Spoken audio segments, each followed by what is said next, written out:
ചേറ്റൂർ ശങ്കരൻ നായരെ വിമർശിച്ച കോൺഗ്രസ് നേതാവ് കെ മുരളീധരൻ ചേറ്റൂർ ഗാന്ധിയൻ നയങ്ങളെ പൂർണ്ണമായും തള്ളുകയും നിസ്സഹകരണ സമരത്തെ എതിർക്കുകയും ചെയ്തു.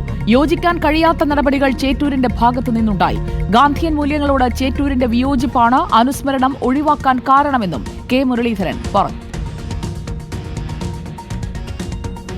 അദ്ദേഹത്തിന് ഗാന്ധിജിയുമായിട്ടുള്ള ശക്തമായിട്ടുള്ള അഭിപ്രായ വ്യത്യാസം എന്ന് പറയുന്നത് ഗാന്ധിജിയുടെ നിസ്സഹകരണ പ്രസ്ഥാനത്തിന് അദ്ദേഹം പരസ്യമായിട്ട് എതിർത്തു.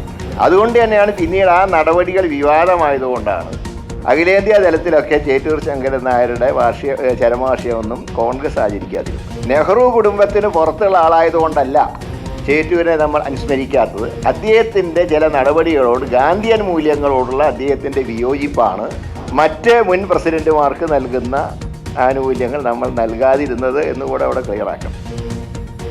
വിവരങ്ങളുമായി ആർ റോഷിപാൽ നമുക്കൊപ്പം. ആർ റോഷിപാൽ, ചേറ്റൂർ അനുസ്മരണത്തെ ചൊല്ലി കോൺഗ്രസും ബി.ജെ.പിയും തമ്മിൽ വലിയ തർക്കം നടക്കുന്നതിനിടയിലാണ് കെ മുരളീധരൻ ചേറ്റൂരിനെ തന്നെ തള്ളിപ്പറഞ്ഞുകൊണ്ട് രംഗത്ത് വന്നിരിക്കുന്നത്. എന്താണ് ഇതിൽ നിന്ന് മനസ്സിലാക്കേണ്ടത് റോഷിപാൽ?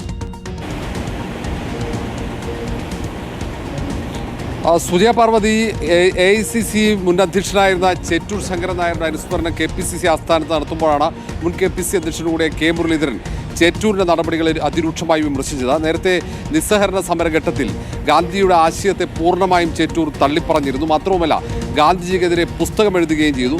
ഗാന്ധിയൻ ആശയങ്ങളിൽ പല സ്വാതന്ത്ര്യ സമര സേനാനികളും വിയോജിപ്പുണ്ടെങ്കിലും ഇങ്ങനെ പൂർണ്ണമായും ഗാന്ധിയൻ ആശയങ്ങളെയും തള്ളിപ്പറഞ്ഞ ഒരാൾ ഉണ്ടായിരുന്നില്ല.